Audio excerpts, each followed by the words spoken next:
शिका Meta add मराठीमध्ये part 5. या पार्टमध्ये आपण ऍड अकाउंटमध्ये पेमेंट ट्रान्सफर कसा करायचा म्हणजे बिलिंग अँड पेमेंट मेथड काय असते ह्या सगळ्या गोष्टी बघणार आहोत. त्यासाठी आपल्या लॅपटॉपच्या स्क्रीनवरती चला.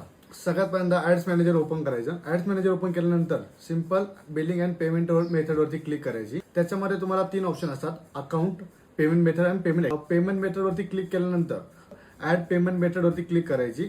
ऍड पेमेंट मेथडवर क्लिक केल्यानंतर इथे तुम्हाला बिझनेस लोकेशन आणि करन्सी सिलेक्ट करण्याचा ऑप्शन येतो. एडिटवरती क्लिक करा. तुमची जी कंट्री असेल ती कंट्री टाका. त्याचप्रमाणे जी करन्सी असेल ती करन्सी सिलेक्ट करा. त्याचप्रमाणे टाइम झोन टाका आणि नेक्स्ट वरती क्लिक करा.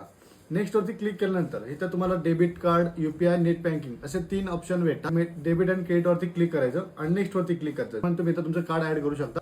त्याचप्रमाणे सगळ्यात सोपा ऑप्शन आहे यूपीआय थ्रू. यूपीआय वरती क्लिक केल्यानंतर तुम्ही नेक्स्ट वरती क्लिक करायचं.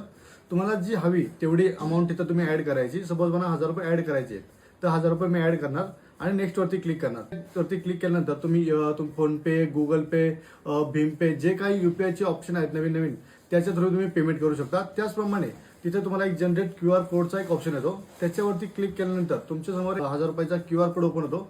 तो सिंपल स्कॅन करून तुम्ही तुमचा पेमेंट कंप्लीट करू शकता. माहिती आवडली असेल तर पेजला फॉलो करा. त्याचप्रमाणे जर तुम्हाला पेमेंट मेथडमध्ये काही प्रॉब्लेम येत असेल तर कमेंटमध्ये प्रॉब्लेम अशी कमेंट करा.